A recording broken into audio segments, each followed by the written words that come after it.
Lydia stood frozen. Julia had been injured. When? Who had taken her to the hospital? Portland at night was quiet, its empty streets lit only by the pale glow of street lamps. A cold wind swept past the windows of quiet homes. Inside the Miller household, what seemed like warmth and peace was slowly being undercut by a tension no one saw coming. Ethan Miller, 42, a software engineer, had always been a calm and reserved man. He had once battled severe depression after his wife Lydia couldn't conceive despite years of trying. That pain had settled deep within him, making him guarded about everything, especially Julia, the little girl they had adopted from foster care when she was just 4. Lydia Miller, 39, was a dedicated pediatric nurse. Deep down, Lydia carried a quiet sense of inadequacy. The inability to bear her own child made Julia the greatest blessing in her life, one she could never risk losing. Her love for Julia sometimes bordered on overprotectiveness, to the point where even the smallest change in routine could leave her anxious all day. Julia, aged 10, had soft brown eyes and a gentle, almost too quiet nature. But Julia startled easily at loud noises and needed much longer than most kids to fall asleep at night. Lydia chalked it up to personality, but Ethan always watched their daughter with a different look in his eyes, as if he sensed something deeper, older, and heavier hiding beneath. And then the first crack appeared when Lydia noticed something unusual. Night after night, just before midnight, Ethan would quietly slip into Julia's room. He moved so softly he barely made a sound. He'd stayed there for a long time, sometimes half an hour or more. Whenever Lydia asked, Ethan would only offer the same brief answer, just checking on her. But in his eyes, Lydia saw him holding something back. And when the man you love most starts hiding something, a woman's heart can never truly rest again. Portland was deep in a cold, silent night, but Lydia Miller's heart felt colder than the wind outside. That evening, after Ethan told her once again, "I'm just checking on her," and walked away, Lydia stood alone in the darkened hallway, her chest tight with dread. She knew Ethan was hiding something from her. Not an affair, not some marital conflict, it was something else. A secret tied to Julia. And that truth was stirring a fear in Lydia she had never felt before. The next day, after her shift at the hospital, Lydia drove to a security equipment store about 10 minutes from their house. She bought items a normal woman would never imagine needing. 3 miniature cameras, each smaller than the tip of her finger. Wireless. No sound, just image, crisp enough to catch the slightest movement. Holding the box of cameras, Lydia felt like she was betraying her husband, but the unease that had been gnawing at her for weeks had pushed her past the point of turning back. That night, once Ethan and Julia were asleep, Lydia slipped into Julia's room. The dim nightlight cast long, soft shadows across the walls. Julia was curled up under her purple blanket, breathing softly like a little kitten. She moved so slowly she could hear her own heartbeat. The first camera went behind the curtain near the window, giving a full view of the room. The second she hid on the bookshelf, tucked between comics and dolls, nearly invisible. The third and smallest camera she carefully placed inside the plush fox that Julia slept with every night. 3 cameras, 3 different angles. She checked each one, adjusting their views meticulously, then crept out of the room. Before closing the door, she paused, looking at her daughter, the child she loved more than anything, her heart aching because she didn't know what she was about to see. Would it shatter their family? Walking back to the bedroom, Lydia decided not to tell Ethan. Not because she wanted to hide something from her husband, but because a gut feeling told her that if Ethan knew, he would destroy the cameras, or worse, he would bury the truth even deeper. That night, Lydia didn't sleep. She sat by her laptop, staring at the black screens, waiting for the live stream feed from Julia's room. And just as the clock shifted to 2:03 a.m., a familiar figure appeared on the screen. Ethan. He had entered Julia's room again. The laptop screen glowed in the dark room where Lydia sat alone, motionless, her eyes locked on the feed from the camera hidden behind the curtain in Julia's room. Ethan's silhouette grew clearer as he quietly opened their daughter's door. It wasn't the sneaky move of a guilty man. It was something heavier, hesitant, almost fearful, as if his own footsteps might wake Julia. He closed the door behind him and stood still for a few moments at the foot of her bed, his face looking weary and hollow, far more exhausted than during the day. Then he sat down on the edge of the mattress. Ethan gently brushed Julia's hair, so lightly that even through the camera, Lydia could sense the slight tremor in his fingers. Julia remained sound asleep, breathing softly, clutching her stuffed fox. Nothing dangerous, nothing inappropriate, but something was definitely off. Ethan leaned closer, his gaze fixed on Julia's chest, where the blanket rose and fell with every breath. He didn't look away. He even lifted his hand slightly, as if unconsciously counting each rise of her chest. 1, 2, 3. He was mouthing something Lydia couldn't make out. He counted slowly, carefully, sometimes pausing to watch again before resuming, as if he was afraid that rhythm might stop at any moment. The longer Lydia watched, the tighter her chest felt. This didn't look like the behavior of a dangerous man. It looked like the actions of someone haunted, burdened by something so heavy that even their child's breathing filled him with dread. From the camera on the bookshelf, Lydia saw Ethan swallow hard, his hands clenching into fists. His eyes looked damp, as if just one irregular breath from Julia might break him. From the camera inside the stuffed animal, she saw even closer the strain on Ethan's face, the fear, the worry, the suppressed panic that had been building for so long. He sat beside Julia's bed for almost half an hour doing nothing suspicious, nothing like what Lydia had feared. There was just Ethan, anxious, restless, terrified, constantly checking that his daughter was breathing. And that, somehow, left Lydia even more unsettled, because she had no idea what could possibly make her husband that afraid. In the days following Lydia's discovery from the camera feed, the atmosphere in the Miller household had shifted, quieter, tenser in a way Lydia couldn't quite put into words. Julia was the first to change. In the morning, when Lydia woke her for school, Julia's eyes opened slowly and heavily, as if she hadn't slept well. Faint shadows had begun to appear beneath them, her face looking paler than usual. She'd often sit quietly for minutes before dressing, hugging her stuffed fox and yawning repeatedly. Lydia noticed. Julia was genuinely exhausted.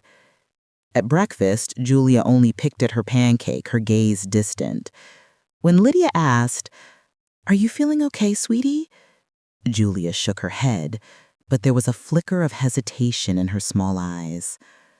That night, as Lydia tucked her in, Julia finally whispered, "Mom, lately when I sleep, it feels like someone's sitting beside me." Lydia's heart dropped.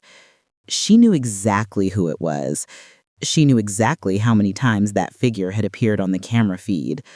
But hearing Julia say it out loud felt completely different.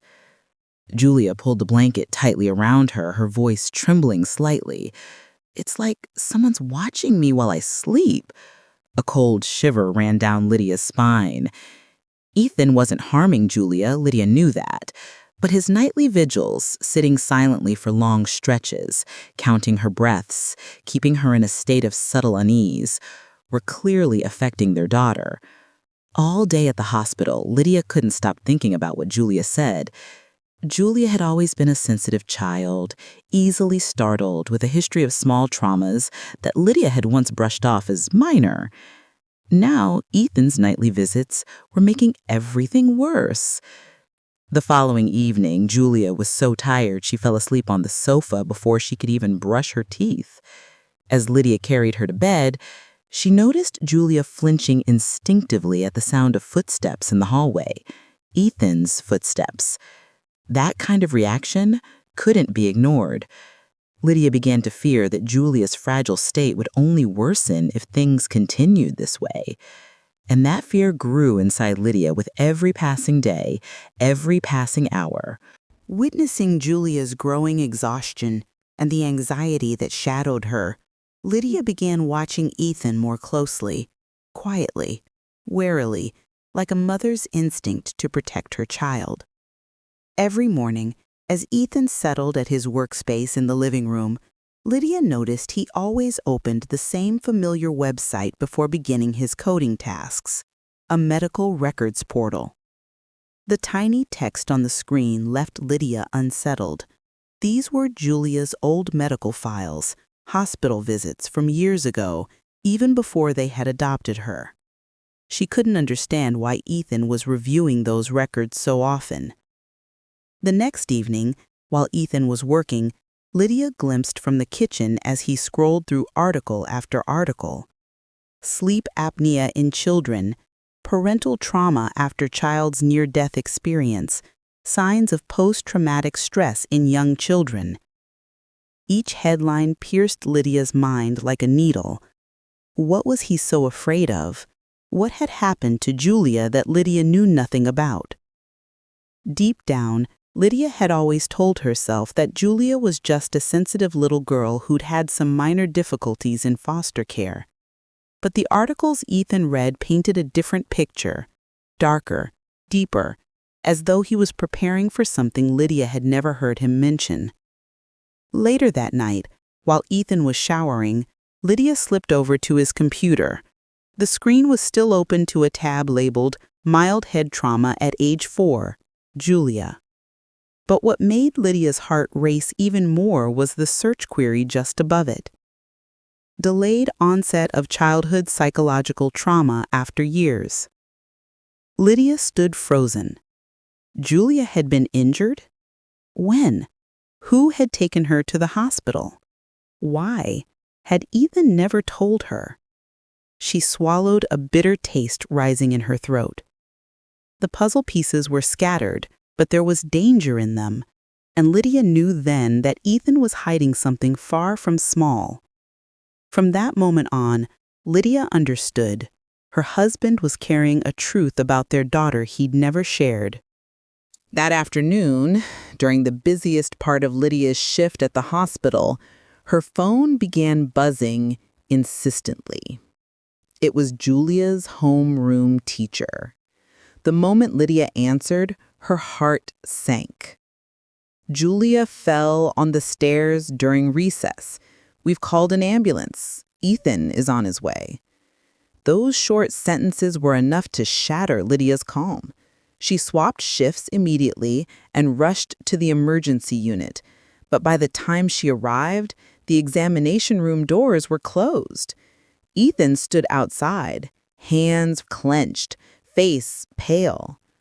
"Where's Julia? Is she okay?" Lydia hurried over. Ethan barely glanced at her, his expression tense. "She just slipped. The doctors are doing a full check. She'll be fine." His answer felt like a wall, blocking all further questions. But what Lydia noticed more was how Ethan avoided meeting her eyes, as if looking at her directly would reveal everything he was hiding. Why did she slip? Did she say anything? Did anyone see what happened? Lydia pressed. Ethan only repeated, "No, she just fell. It's nothing serious." That word, nothing, frightened Lydia more than any confession. When Julia was wheeled out of the emergency room, she was alert, but her eyes held a trace of confusion, almost panic. Lydia leaned down to hug her, but Julia just pressed into her mother's chest without saying a word. That feeling, it was different from the usual small bumps and scrapes from play. It was as if something bigger had frightened her. On the drive home, Lydia glanced into the rearview mirror. Julia sat quietly, hands gripping her backpack straps, while Ethan drove in heavy silence. That night, after Julia had gone to sleep, Lydia tried again. "Are you sure what happened at school today was just an accident?" Ethan answered quickly, almost sharply, "Yes, that's all." But his eyes told a different story. Something dangerous, something much larger than a simple fall. And in that moment, Lydia knew. Ethan was hiding a secret, one big enough to turn her quiet, steady husband into a man of constant dread. That night, in the quiet glow of the nightlight, Lydia sat before her laptop, her eyes wide as she watched Ethan enter Julia's room. He did nothing unusual. He simply stood at the edge of the bed, then suddenly sank down onto the small chair beside it. Ethan buried his face in his hands, his shoulders shaking in silent sobs. It was the look of a man who'd carried pain for years and could no longer hold it in. The room was almost silent, but Lydia could still hear his voice crack. "I'm so sorry. I couldn't protect you back then." The words hit Lydia like a punch. She looked back at Julia, sleeping peacefully, her long eyelashes fluttering slightly, her breathing even and calm. There were no visible signs of anything wrong. But Ethan wore an expression of such deep guilt, it felt like a confession to some unspeakable past event. "Back then," Lydia repeated in her mind, her heart pounding. She'd lived with Ethan for years, raised Julia since she was little. But she had never heard Ethan speak of any serious incident in Julia's past. No medical records, no noticeable scars, no stories ever shared. So what was Ethan hiding? And why was he so afraid whenever Julia slept? One evening, while Ethan took Julia next door to play so Lydia could rest, she quietly sat down at her hospital workstation. Her heart was racing, but her fingers typed the familiar access codes steadily. She opened Julia's old medical files, the documents Ethan always avoided whenever she asked about them. 5 records appeared, and right at the top, Lydia felt her entire body go cold. Date of admission, 6 years ago. Reason, head trauma from a fall at a public playground. She knew about this fall. Ethan had described it vaguely as a minor scrape Julia had before they adopted her. She never imagined it was serious enough for hospitalization. Lydia scrolled down. One line made her drop the mouse, as if she'd seen something impossible. Person who brought child in, Ethan Miller, not biological parent. Lydia's heart seemed to stop for a few seconds. Ethan? Not the biological parent? So then, she swallowed hard, scrolled further, and found a note from the attending doctor.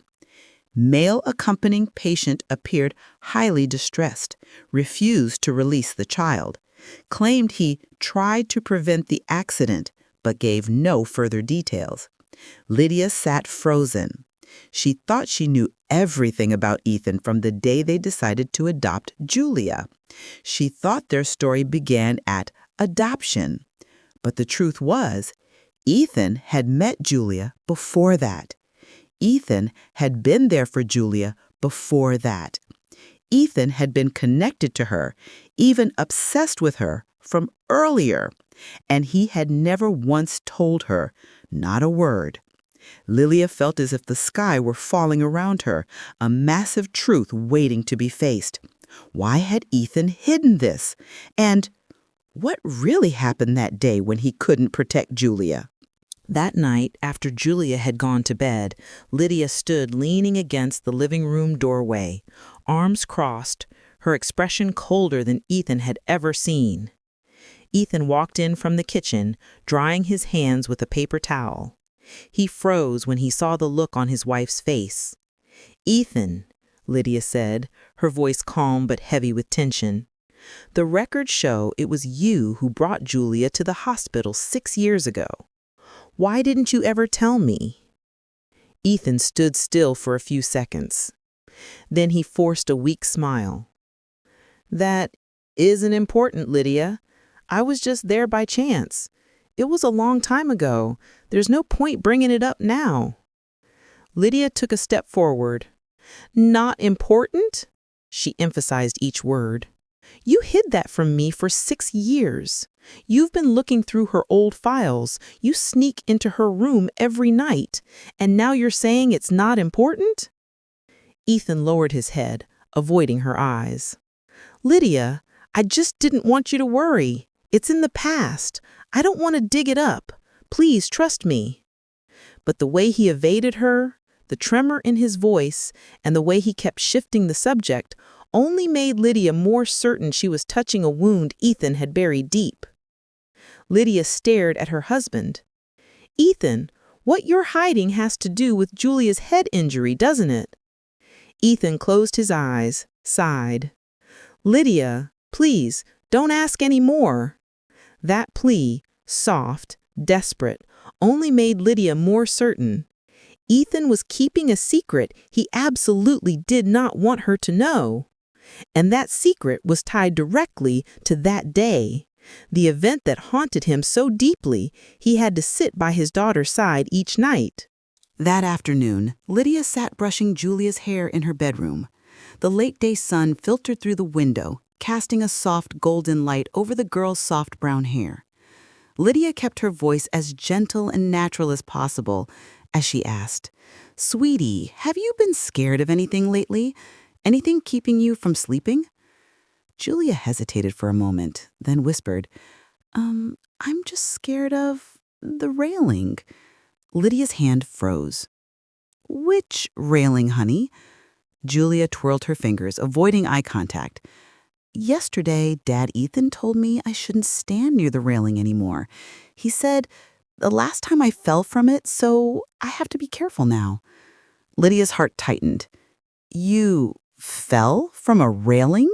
She asked, her voice soft but clear. Julia nodded slowly. Yeah, I remember someone yelling and then I fell.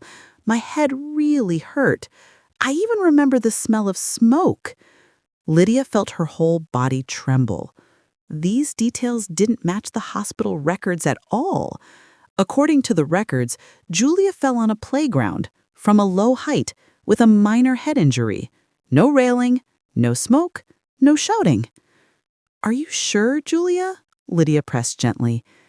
Julia shrank back, as if afraid of being scolded. That's what I remember, Mom, but Dad said not to talk about it because I was little and my memory's not good. Lydia squeezed her daughter's small hand tightly. In that moment, her worry was no longer vague suspicion. The story Ethan told, the story in the records, and the story Julia remembered were completely different. One of them had to be wrong, and Lydia was beginning to fear that the one who was wrong was Ethan. Late that night, once Ethan was asleep, Lydia sat alone in front of her laptop and opened the school surveillance footage she'd requested to better understand Julia's fall. But in truth, she was looking for something else. The video began. Julia was standing near the stairwell, holding her phone. She looked cheerful, talking and giggling. Lydia zoomed in. Julia was on a video call with Ethan. Lydia's heart pounded. She unmuted the audio. Ethan's voice came through clearly. Julia, step back from the edge a little. Hearing that, Julia pressed her lips together, then actually leaned closer to the edge, as if reacting instinctively, like a child facing a hidden fear. Lydia watched closely, her heart sinking as Julia suddenly glanced over her shoulder, her expression pure shock, as if some memory had just rushed back. And then she slipped. She fell. Lydia covered her mouth, replaying the moment again and again. It was painfully clear. Ethan knew Julia was afraid of heights and railings because of that time in her past. Julia reacted exactly like a child who had experienced a trauma from a height, not a low playground fall, as the medical record claimed. And Ethan had known this all along, yet never once told Lydia. A shiver ran down her spine. Julia was haunted. Ethan knew the truth, and she was completely left out of the story. She paused on the last frame of Ethan speaking. "Be careful, sweetheart. I'm watching you." Lydia realized now that it wasn't just Julia being haunted by old memories. She too was starting to fear something she couldn't yet name. Lydia stood outside Ethan's study for a long time. Inside, the sound of his keyboard clicking was steady. She took a deep breath and opened the door. Ethan looked up, surprised by the intensity on his wife's face. "Ethan," Lydia said, her voice quiet but strained, "we need to talk, right now." Without waiting for a reply, she placed her phone on the desk. The video of Julia's fall paused at the exact moment she turned, frightened. "I need you to tell me the truth." Lydia's voice trembled. "Why do you go into her room every night? Why do you watch her breathe, counting every breath? And what was that time?" Ethan's hands tightened. He stiffened. After a long pause, he removed his glasses and rubbed his eyes, and tears fell. "I'm sorry," Ethan whispered. "I've hidden this from you for too long." Lydia felt her heart sinking, but she had to know. "Ethan," she stepped closer, "please tell me." Finally, Ethan began. 6 years ago, when I was jogging near the playground, I saw a little girl playing near the second-floor railing of the community center. I didn't know it was Julia then. I just had a bad feeling she wasn't safe." His voice broke. "Then she slipped. I could only watch as she fell from about 6 feet. I was the one who picked her up, her blood staining my shirt. I thought she died in my arms." Ethan buried his face, his shoulders shaking. "I took Julia to the hospital. I didn't leave her for a minute. Even when the doctors said she'd make it, I could never forget that moment." Lydia stood silent, stunned. Ethan continued, his voice choked. "When we decided to adopt Julia, I realized she was the same little girl. I wanted to tell you, but I was afraid you'd think Julia was damaged or that the accident would make her harder to love." He looked up, his eyes red. "I just wanted you to love her without being haunted by her past." "But it's me who's haunted." A heavy silence fell between them, suffocating. Lydia swallowed back tears. "So every night you go into her room because—" Ethan nodded slightly. "I have to be sure she's still breathing. I can't lose her again." The pain in Ethan's voice left Lydia feeling a mix of heartbreak, confusion, and a growing invisible distance between them. The truth was finally out, but it only tangled everything further. Lydia sank onto the edge of the desk, her hands trembling from the overwhelming rush of information. But there was still one thing she didn't understand, and it kept turning in her mind. She looked straight at Ethan, her voice hoarse. "Ethan, why does the hospital record list you as the person who brought the child in? You didn't even know her back then. How could they put your name there?" Ethan's face fell completely, his composure collapsing. His shoulders shook. "Lydia, that part, it's complicated." "Tell me," Lydia clenched her hands into fists. "Give me the whole truth." A long silence hung in the air. Then Ethan sighed, as if every ounce of energy had drained from his body. "I knew Julia's birth mother." Lydia went still. "What?" Ethan continued, each word heavy as stone. "Julia's birth mother was Marianne Parker. She used to be a colleague of mine at the old company, an admin assistant." Lydia's eyes widened. Ethan went on, his voice dropping as if he'd slipped into a dark memory. "Marianne had a temper, often left work early, showed up late. but I never imagined she had a child. Until the day Julia fell from the railing. He squeezed his hands, his nails digging into his palms. When I took Julia to the hospital, Marianne came rushing in. She was hysterical, screaming, crying. But the doctors noticed something on Julia, signs of possible abuse. Lydia shivered. Ethan continued. That same day, Marianne was arrested for child abuse. Julia was placed in the foster care system. And because I was the one who brought her in, my name was on the record as the person who admitted her. Lydia covered her mouth with her hand. I never told you because I knew you'd be sensitive about it. I was afraid Julia carried psychological scars or that you wouldn't want to adopt her anymore. Ethan, Lydia took a step back, tears streaming down. You've hidden too much. You hid the accident. You hid that you knew Julia before. You hid that her birth mother was arrested for abuse. You hid your own connection to her records. Her voice broke. Is there anything else about Julia that you're keeping from me? Ethan couldn't answer. And in that moment, Lydia felt the entire foundation of their family collapsing beneath her. The truth was finally out, but it only left the darkness deeper. The air in the room was heavy, tense. Lydia turned away, unable to look at Ethan anymore. He stood motionless, speechless, his hands clenched as if punishing himself. Then a small voice came from the doorway. Mom? Dad? Both adults turned.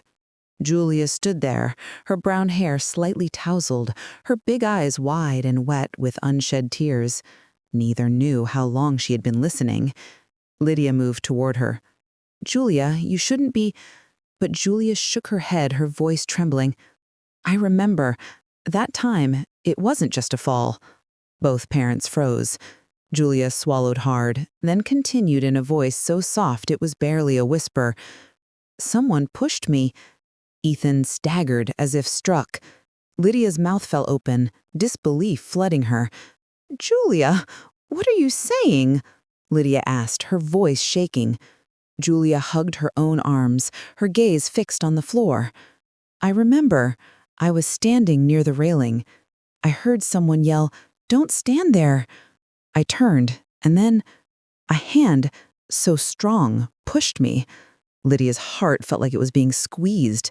Ethan closed his eyes tightly, as if the thing he'd feared most had finally been spoken out loud. Lydia stared at him, panicked. Ethan, what is this? How long have you known? Ethan opened his eyes, red-rimmed.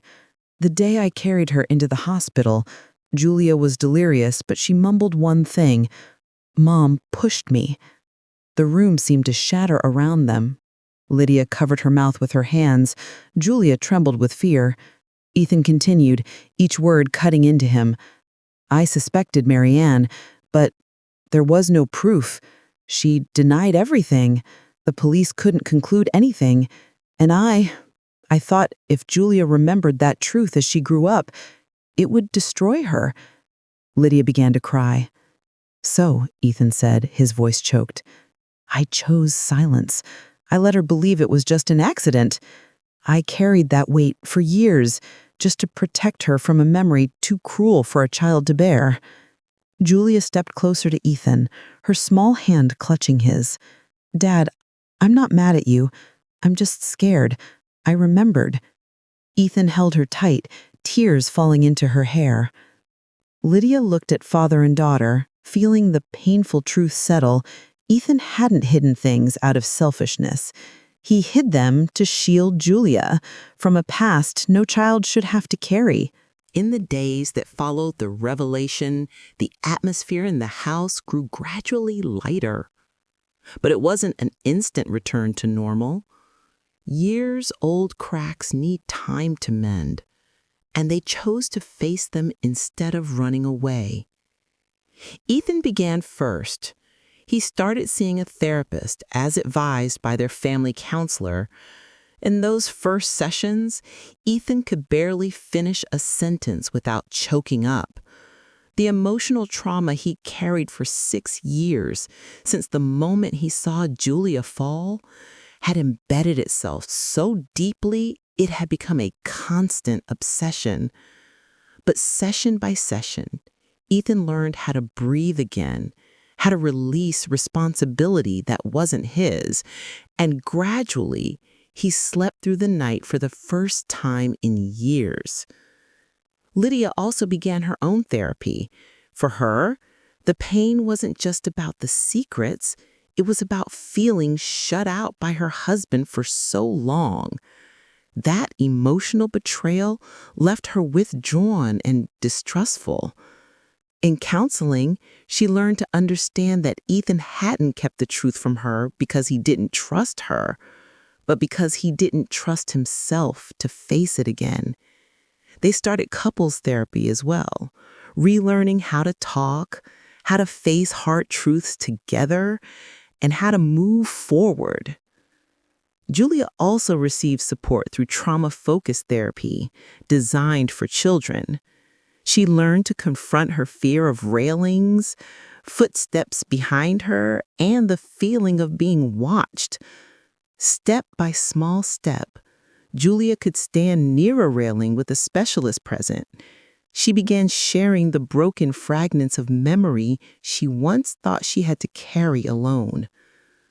Several months later, the Miller family found a new rhythm. No more nights of Ethan slipping into Julia's room. No more hidden cameras in her bedroom. No more averted gazes or buried stories. One autumn evening, the three of them sat together on the porch, listening to the wind rustle through the leaves. Julia laughed, telling stories from school. Lydia placed her hand over Ethan's. He gently squeezed back, for the first time without guilt weighing him down. They had faced a painful secret, a lingering obsession, and a harsh truth. But in the end, they chose the right way forward, to face it, to heal, and to move on together.